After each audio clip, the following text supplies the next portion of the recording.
to be honest kan, saya pernah tuh menangiskan jam 2 pagi, jam 1 pagi berjalan di waterfront Kuching tu sebab saya tak tahu apa yang saya buat.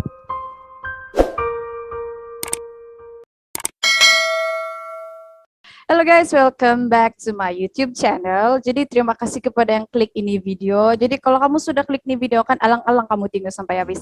Oke, jadi hari ini konten saya konon-konon lah. Saya mau start podcast dan saya punya guest yang pertama.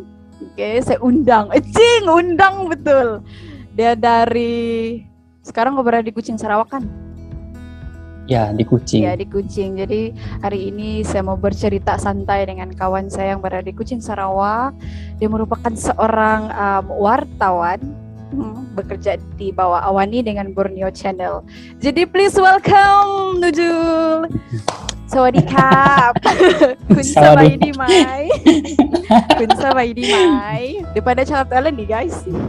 Tak pandai. Hai semua. Hai, nama introduction ke ni? Yes. Introduction kau. Okay, Bah, nama saya Zuluddin Abdul Razak, berumur 26 tahun. Oh gitu. Sama umur kami. Iya, terus bicara sih ya itu. Tidak. Ya, jadi thank you Zul, dalam masa kau sibuk-sibuk kau bagi masa juga untuk saya mau berpodcast atau bercerita dengan kau sekejap lah. Jadi don't worry, hari ini kita santai-santai saja, tidak payah kita serius cakap pasal politika, itu yang panas sekarang kan. Jadi hari ini, kali ini mau just cerita pasal kau lah, pengalaman kau. Jadi yang saya tahu kau start kerja nih dari tahun 2019 kan, sebelum graduate lagi. Jadi maksudnya 3 tahun lebih. 2018 lah saya kira. Oh 2018. Dan apa kan yang... 2018, oh ya kan. 2019. 2019. Okay. Jadi apa yang saya tahu soal achievement kau kan, apa tuh dapat award hari itu, achievement. Can you tell us a little bit about that? Because to be honest, I didn't really read the news, tapi yang saya tahu kau dapat award lah. Can you tell us? Ya, macam dulu kan saya masuk kerja, saya masih ingat bulan Julai 3 bulan 7 pandemik 2019 kan? Ujung tahun 2019 pandemik. Ya, ujung tahun 2019 begitu. 3 bulan 7 saya masuk kerja 2019. Terus 2020, 2021 masih mau dekat 2 tahun lah, So macam the first time I get my feet into Awani is after selepas intern. Lepas kita universiti kan ada intern 4 bulan dengan bernama Berita Nasional Malaysia tu di Kuching. Terus 4 bulan, after 4 months terus graduation kan. Graduation lepas tu. Tapi sebelum graduation, luckily because since I was very young dekat sekolah, saya macam terlibat dengan kebudayaan, dengan pertandingan macam bahas pidato, pantun dan sebagainya yang melibatkan sastra. Jadi memang saya suka bercakap-cakap. Tapi waktu kerja saya tak tahu apa tu wartawan lah, jadi reporter tu macam mana, tak tahu. Tapi yang saya tahu, saya tengok TV, saya minat wartawan-wartawan yang macam bercakap di depan TV, yang present themselves macam majalah 3 kah, 999 kah, jadi sebegitulah, macam menarik. Jadi macam that's kind of things that influenced me a lot to love this kind of a job and experience as a journalist. So lepas 4 bulan dengan bernama, luckily a week after that I was contacted by my friends. Sebab waktu kita kerja wartawan kan, the most important thing is kau buat connection. Macam walaupun kau cantik, kau tak cantik, kau gemuk, kau kurus, macam orang tak suka kau mesti buat connection. Begitulah, sebab that's important dalam dunia kewartawanan. Kepentingan tu nanti saya cerita. Kan dalam ni berjalan ni kita bercerita. Terus saya di call lah, sebab saya hantar resume kan dengan kawan saya yang di Awani ni. Terus hantar resume, terus bilang, Zul, bos saya mau jumpa kau after a week. Jadi saya jumpa lah. Dalam perjalanan tu kan macam sebelum terima ni Awani kan, sebelum datang internship pun, datang kerja, temu duga kan. Terus saya macam bertanya dengan orang ramai, wartawan yang lain. Susah kamu kerja dengan broadcast kan, TV, news. Terus dia bilang susah, kau banyak kerja, kau mesti pandai bercakap, kau mesti ni macam buat news, kau mesti buat video, macam kau mesti training, begitulah, bukan menulis je macam news lain kau menulis je kan. Mostly lah. Tapi saya pergi tu temu duga tu hari. Nah, the most yang paling best is lepas interview tu satu hari, petang tu kan diorang bilang, bolehkah kau turun ni hari? Exactly. Kerja macam, terus. Ya, diorang bilang begitulah. Bolehkah kau turun petang ni kan jam 3. Terus macam I just grab the opportunity. I think it's a great chance for me to macam pursue lah I punya ambition kan. Terus saya pergilah jam 3 tu. So from that day, besoknya dan seterusnya, diorang macam tak bilang macam you are diterima. Macam just berlalu macam tu je kau turun kerja. Wow. Jadi macam padahal awal-awal tu kan kau tidak surat, kau tidak name tag apa semua yang kat media tu lah. Tapi kau turun kerja begitu. Macam just get the experience first. Bos saya bilang. Terus luckily maybe because of how I show myself, how I portray myself, I mean the spirits, kerja keras kan begitu saya mau kerja. Yang penting sebab masa tu kan kita masih menunggu konvo, perlu duit kan, mau pergi Semenanjung bayar tiket kah, bayar tempat tinggal kah kan. Jadi semacam ni dapat kerja ni terus dapat saya kumpul duit. So that is how lah I start jadi part of Awani di Borneo. Di Sarawak. Ya kan macam kau tanya tadi kan benda lain. Apa tu? Awat tu kan. Iya, lepas sudah itu perjalanan macam mana kau dapat kerja wartawan di Awani lah kan. Terus dalam masa belum sampai 1 tahun 2 tahun, terus saya dapat baca news yang kamu dapat award. Tim kamu kah ataupun is it only you? Ya, tim kami. Award Actually, apa itu? Actually it's interesting and overwhelming bila kita ceritakan sebab kami kan belum sampai 2 tahun. Terus itu Kenyalang Journalism Award KJA. Jadi dalam Kenyalang Journalism Award ni dia ada award untuk macam-macam award. Tapi yang paling besar lah Chief Minister Award, maksudnya anugerah Ketua Menteri yang Datuk Petinggi Abang Johari Tun Openg. Terus dia bagi 4 kategori. Satu untuk TV, news, printed, online, dengan satu tu apa? Saya tidak ingat satu apa. Adalah 4 lah. Terus banyaklah award-award di situ. Jadi kami yang baru-baru ni kan, macam yang baru masuk, macam excited lah. Sebab sepanjang setahun kan kami buat banyak kerja, banyak news. Jadi kami hantar je news yang kami tak tahu pun boleh benang kah enggak. Macam we not really sure. Cuba je. We not really sure how good our news was. And then we just making a short list. So pilihlah news-news yang mana yang kamu rasa macam okay, yang macam berpotensi. Terus kami hantar. Itu kerja yang and alhamdulillah terus that night kami menang beberapa award lah, tapi and it's a lot of money. Wow. It's a lot of money. It's more than 10,000 ringgit. Wow, guys. So jadi macam kau baru lagi terlibat dalam ni dunia, tapi kau dah dapat award yang sebegitu besar lah bagi kami yang baru ni. Terus we getting so much excited now and forward. So anugerah Chief Minister Award tu memang tak disangka. Sebab kan kau bayangkan depan meja kami ada wakil dari TV3. Wah, legend jadi, yang paling lama.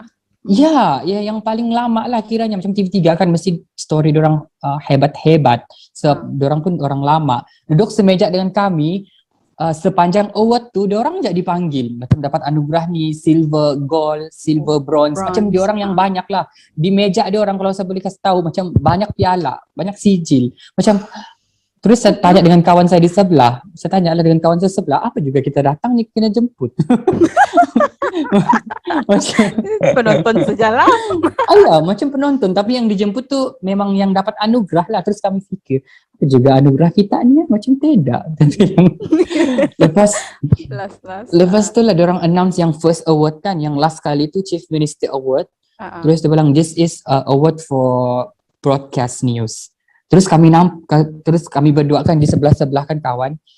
Terus kami pandang, kami pandanglah si TV3 yang wakil TV3 tu, kami macam tahniah, congratulations, ni mesti kamu, dia bilang. So kami bilang gitu, tahniah, terus kami bertepuk-tepuk tangan, belum di announce. And then suddenly dia cakap anugerah ketua menteri untuk penyiaran. Terus dia beritahu tajuk Midin, yang kisah Midin tu lah. Terus kami macam oh my god. Wow, okay. And then dia sebut nama lah, Nuzuluddin Abdul Razak kan, reporter yang hantar tu news. Terus I'm so kita bilang tergamam, speechless, macam like everyone looking at you, yang senior kan, yang ramai senior di situ, yang macam yang dah bertahun-tahun, jadi macam masih fresh. You knew macam satu bangga lah sebab mewakili generasi muda. Yes. Appreciation to Zul, appreciation. Ya kan Mas. And then macam malu-malu lah juga, macam itulah. tapi the things is anugerah tersebut dia bukan dinilai oleh kami yang di Sarawak, dia macam dihantar di Semenanjung.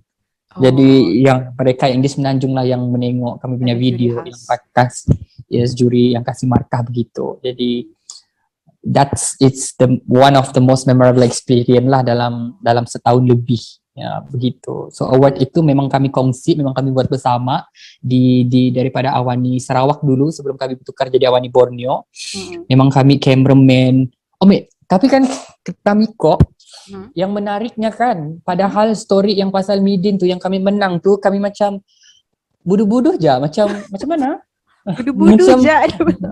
Ya, macam diorang kan berjual, diorang kan jual sayur kan di tepi jalan. Terus bos saya tanya, kau pergilah tengok, kau tengok diorang tu jual sayur, tanya-tanya, begitulah.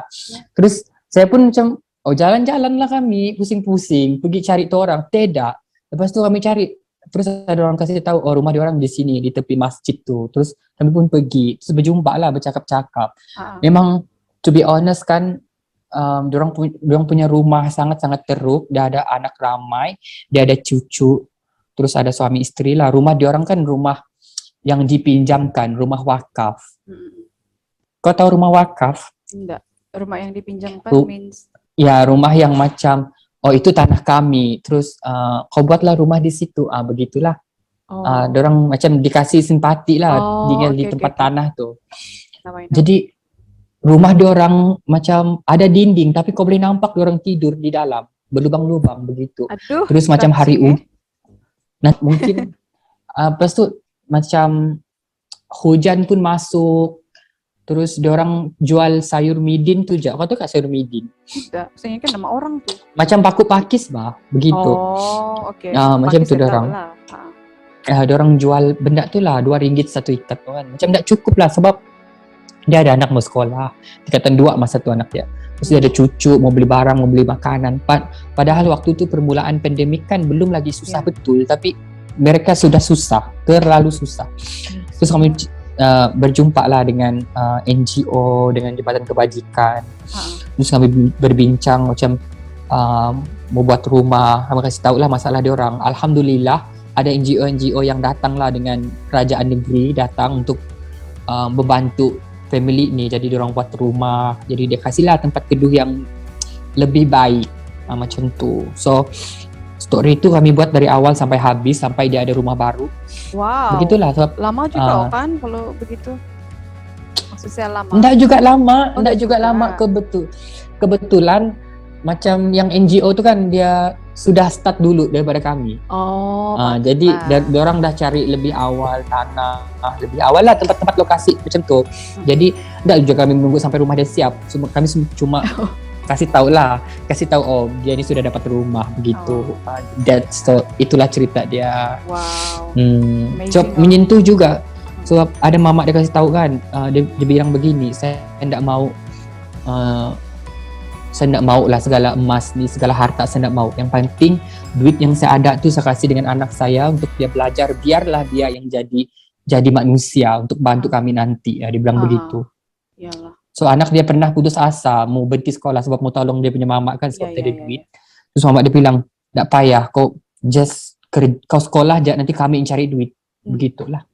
So macam touching juga lah dia punya cerita. Memang touching tuh. Kan hebat guys, baru 1 tahun lebih orang sudah dapat award. Mewakili apa nih generasi muda, kata Zul. Oke, jadi Zul, yalah wartawan nih mestilah famous yang selalu jumpa orang, tanya orang. Pernah kah kan sepanjang kau interview orang kan, kau terasa macam bila kau tanya dia, terus terasa apa soalan saya nih? Apa Macam soalan blur saya kah? nih? Apa? Yang Macam bila blur kah? iya, bila yang lepas kau tanya tuh kan, kau tanya orang, terus apa soalan saya nih? Oke, kayak nih begitu. Kau pernah macam tuh kah? Ya, macam ya mesti pernah. Sebab awal-awal saya masuk kan saya bodoh. Sebab Aduh. betul bang, mau belajar susah. Aku Iya, tahu iya, macam iya. Ya, bagus siapa? to be honest kan, saya pernah tuh menangis kan jam 2 pagi, kan, jam 1 pagi berjalan di waterfront Kuching tu sebab saya tidak tahu apa yang saya buat. I don't know what I'm doing and then I don't know how to write news. Saya tidak tahu macam mana mau cari ataupun pilih klip-klip yang betul. Saya tidak tahu macam mana mau handle kamera sebab kadang-kadang kau punya videographer kan busy. Terus diorang expect you can do a lot of things dengan cepat. Itu expectation memang akan berlaku dalam dunia wartawan. Kau tidak ada masa, kau mau tanya, macam mana mau kasih buat ni, macam mana mau tekan ni. We don't have time for that. Sebab kita mengejar masa. Kalau news orang dah keluar, takkan kau mau tunggu lagi kan, berjam-jam. Macam tu lah, macam kepantasan news tu, kau punya, membuktikan kau punya kualiti kerja. Begitulah. Jadi, saya pernah menangis sebab saya tidak tahu. Saya kena marah, saya kena maki. Sebab saya tidak tahu. Terus from that moment I must like put a lot of effort lah, thousands and effort for myself untuk belajar, to learn very fast. Terus macam I will do anything. Kau buatlah news sampai jam 2-3 pagi asalkan you learn. Macam tu. Sebab dalam tempoh sebulan tu memang struggle, memang sumpah, memang struggle. Kau kena maki 24 hours kalau kau salah buat news. Satu, kalau kau buat news. Yang kedua, kau mesti lagi stand up. Kalau macam kami stand up kan bercakap mengenai sesuatu program tu kan. Kau mesti fikir lagi, apa macam mau cakap ni?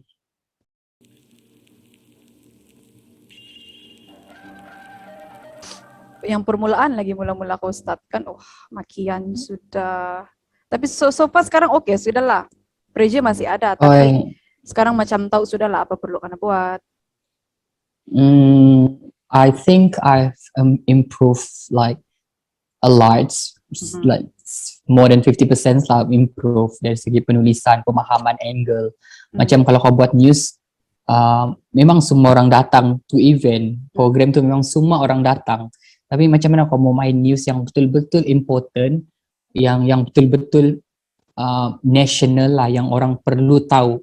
Macam kau tahu kan kalau dengan Awani, news yang paling dipercayai, number one broadcast, macam pressure tu memang ada lah sebab kau mesti tahu bah news tu pasal apa, kepentingan news tu dan a lot of thing lah lepas tu. Macam aku tanya tadi, kau pernah saya blur sebab waktu kau mau nanya kan, contohnya macam kau tak tahu tu, it is not your field. Macam kalau if I do an interview about cultures, about arts, traditions, maybe I have a lot of questions.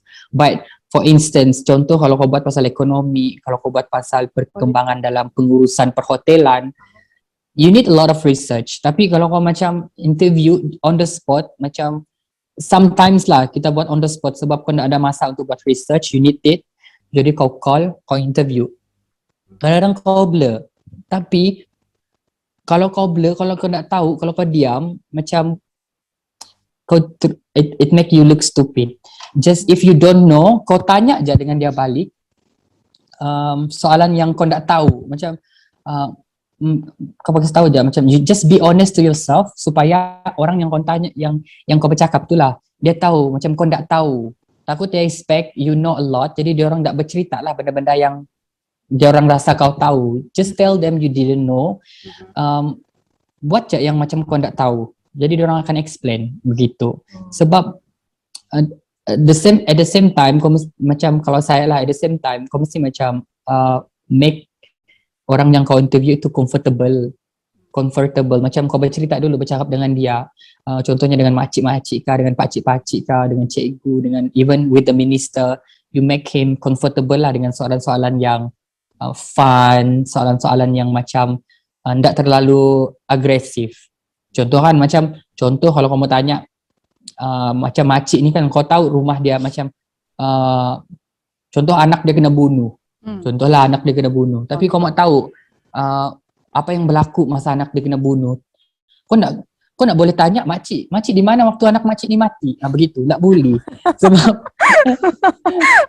tak boleh. Jadi kau mesti macam mencari alibi. Yes, kau hidupkan satu suasana yang menenangkan. Macam alah makcik, itulah makcik. Kalau macam kesian juga kita doakan anak makcik tu baik-baik je lah, diterima Tuhan di sisi Tuhan amalannya makcik. Selepas ini mungkin kalau makcik ada masalah boleh je call kami. Tapi kan makcik, saya juga macam berfikir lah waktu kejadian tu macam makcik ada di mana? Orang di rumah adakah masa tu? Begitu. Jadi macam ya, kau kontrol dia punya feeling. Even orang yang menerima bantuan pun macam sekarang ni kan, bantuan untuk bendera putih kah. Dorang kadang-kadang mengibarkan bendera, tapi kalau kau mau interview dorang malu. Begitulah, dorang macam tak mau muka dorang muncul dalam TV. Tapi kau datang, kau bercakap, makcik, saya nampak di bendera, perlu kan ni ada semakanan sikit-sikit kan, kasih dorang makanan sikit-sikit. Yalah makcik kecil, siapa juga tinggal di sini? Banyak juga sayur kamu ditanam di luar sana, kamu tanam sayur kah? Begitu. And then make it comfortable with you first. Memang ambil masa, macam 10 menit, 15 menit, that is crucial time lah. Dalam masa 5 menit awal tu kau mesti terus grab dia punya hati. Sebab nanti kan itu yang paling critical time. Nanti kalau dia dah macam percaya dengan kau, baru dia boleh bercerita yang lebih lanjut. Kadang-kadang kita tak tanya pun, tiba-tiba dia kasih tahu, kau tahu kah dulu anak saya mati bunuh diri di belakang sana aja. Saya pernah tuh Tamiko satu hari tu kan, pernah nih satu kejadian, saya interview ni kakak lah Chinese, seorang auntie, umur dia macam 50 something begitu. Ya. Terus saya tanya, sebab dia dapat rumah lama dia kan buruk betul, macam mau roboh sudah. Terus dia minta bantuan lah dengan kerajaan negeri. Jadi diorang buat rumah baru. Habis tu program, sepetang tu kan, saya tahu dia. Nanti saya datang lagi makcik sebab saya tak mau tanya dia dalam suasana yang berebut, yang ramai orang. Jadi dia macam tak boleh cerita, konsentrasi lah terganggu. Terus petang tu saya call dia, makcik boleh saya datang rumah kak? Boleh Ca, datanglah. Sebelum saya keluar dia bilang. Terus saya datang. Sebab saya datang sana sebab mau tanya perasaan dia dapat rumah baru, macam mana kehidupan dia, kasih tanya, bercakap lah makcik ini. Terus kau tahu dalam masa kami bercakap tu, terus dia bilang, itulah tu. Saya tanya lah, berapa orang anak makcik? Takkanlah anak makcik nak pergi menengok kah, apakah menziarah kah? Ada banyak. Dia ceritalah anak dia begini. Terus dia bilang, saya jujur lah, dia cakap macam ni. Saya jujur lah, saya tak mau sembunyi. Pernah tu anak saya meninggal dunia. Dia bilang bunuh diri di belakang rumah sebab stres, and then pengaruh dadah lah juga. Terus dia bilang umur muda lagi 20 lebih, terus bunuh diri. Dia bilang begitu. Terus dia cerita benda-benda yang very impossible for us to listen from people. Macam it's very impossible jadi orang yang macam outsider jumpa kau, tiba-tiba kau bercerita pasal kehidupan silam kau yang buruk, begitulah. Macam begitulah, macam sampai satu tahap dalam diorang boleh bercerita diorang punya secret kepada kau. Padahal kau wartawan, they know the consequences kan kalau dia bercerita terlalu public. Jadi that's the thing. Jadi macam itu yang menariknya kalau kau dapat berjaya menarik perhatian seseorang ataupun menarik keyakinan seseorang, itulah. Jadi tapi so far kau interview orang kan macam kisah yang begini macam sedih betul bah. Pernahkah kau tanya-tanya kan terus macam mau keluar air mata kau? Pernahkah sampai macam itu? Pernah, sumpah pernah Miko. Berkali-kali. Sebab I mean you are moved, kau Oke, tersentuh kejap. sebab Waktu kau menangis tuh di depan orang tuh ataupun di belakang baru kau menangis. kadang-kadang di depan, kadang-kadang balik saya menangis. Oh, oke. Oke, Mm-mm. boleh ceritalah. Kau contohkan yang dulu kan, kau ingat kah yang kejadian meninggal, dorang punya hailak jatuh dalam sungai awal tahun ini, awal tahun 2021, 1 bulan 1 oke, 2021, ya. yang 9 keluarga tuh Ya. yang mati di Kuching kan, di Sri Aman. Kau tahu kami on that day, masa kejadian tuh kami terus macam, oh bos, ada kemalangan nih melibatkan 9 orang mati. Terus kami macam astaga, terus kami berpecah lah sebab kami tahu, that's the thing lah, kalau kau jadi wartawan kau mesti cepat, kau mau tahu di mana dia dikuburkan, di mana dia diberi siasat, di mana dibawa jenazah, kau mesti tahu semua. So we knew that yang jenazah ke semua dia orang tu dibawa di Sri Aman, jadi jauh. Terus kami macam kita mesti bergerak ni hari, masa ni jam ni bergerak, jadi kami pecah lah 2 tim. So I was assigned untuk pergi pergilah ke hospital di Sri Aman tu untuk berjumpa dengan keluarga yang si mati. Kan 6 orang dia punya keluarga, saya tak silap, 6 orang yang mati, dia punya isteri, dia punya anak. Ya betul. Terus saya datang dari situ, memang sikit je orang sebab orang belum tahu, macam itulah, orang belum tahu. Jadi kami datang, saya jumpa dia punya ayah, dia punya suami lah, dia punya bapak juga, bapak anak-anak dia kan. Saya bercakap-cakap, dia punya bapak kan, walaupun isterinya, anak-anaknya meninggal, tapi dia tetap tenang, macam begitu tenang. Macam kalau kau tanya pakcik okey kah, dia cakap okey lah ni. Terus kan saya tanya, I'm very touched bila saya jumpa dia punya anak lah, anak yang saya tak ingat 1, 2, 3, 4 kan, anak yang ketiga lelaki. Saya tanya, Imran nama dia, saya tanya, Imran kau okey kah? Macam lepas ni kan kakak-kakak kau tidak, sudah di rumah, jadi macam mana lah selepas ni? Terus dia bilang begini kan, tak apa-apalah, dia bilang tak apa-apalah, saya yakin je tu mesti dia orang menunggu saya di syurga nanti. Dia bilang begitu. Kau rasa I was like Wah, speechless. Saya terus nangis at that moment sebab dia macam tenang je. Dia bilang macam, oh tak apa-apa, nanti saya tahu dia mesti dia orang tunggu saya di syurga, begitu. Macam dia tidak ada jawapan lain. Mungkin dia macam, kalau I expect yang kalau dia cakap, sedih lah, macam tidak ada orang, tidak lagi gelak tawa, tidak jawapan begitu. Dia orang macam dia reda kan, dia sedia. Terus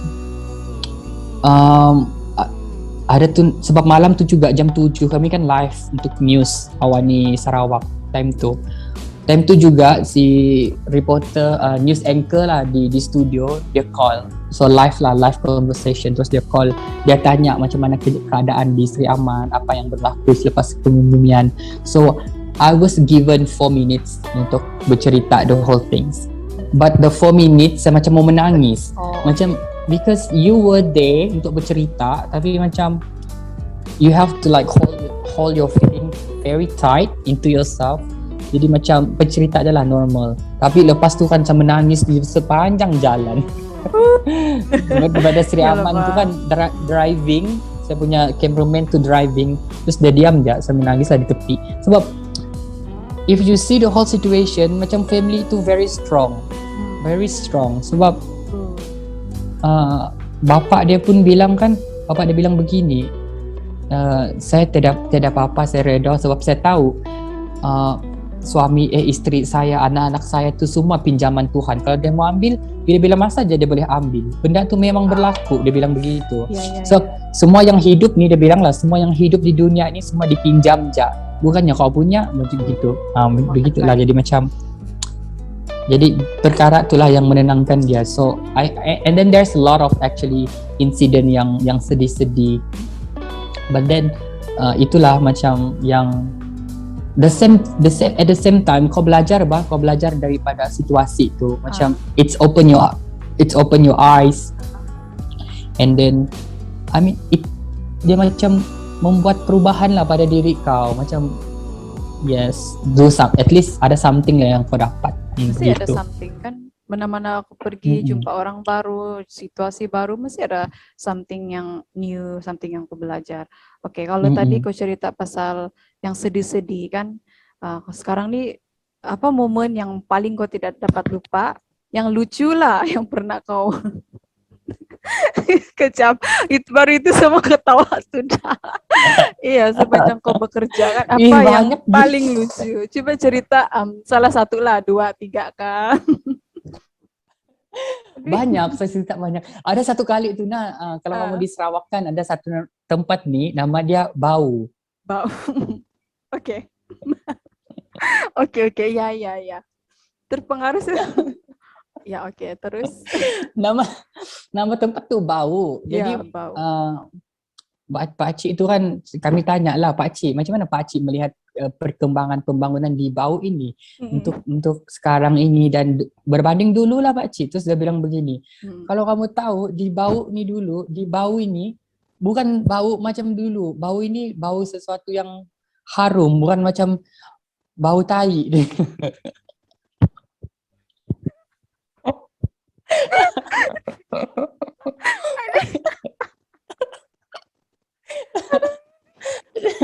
Dia bilang tempat nih sudah membangun lah begitu. Dia bilang astaga Pak Cik. Lucu cara dia cakap tuh. Aduh, cara dia cakap tuh bau. Macam bukan bau busuk, bau wangi lah dia bilang. Aduh. It makes sense lah sebab dia mau bilang macam tempat tu sudah membangun. Tapi lucu lah, ada macam apa tu lagi yang lucu-lucu oh iya, saya pernah tu interview satu orang ni lah. Waktu saya interview dia kan tempat tu sunyi betul, tapi ramai orang lah, tapi macam sunyi, macam orang berdiri-berdiri je minum-minum kan. So interview dia di luar. Kau tahu waktu saya interview tu dia kentut. Kau rasa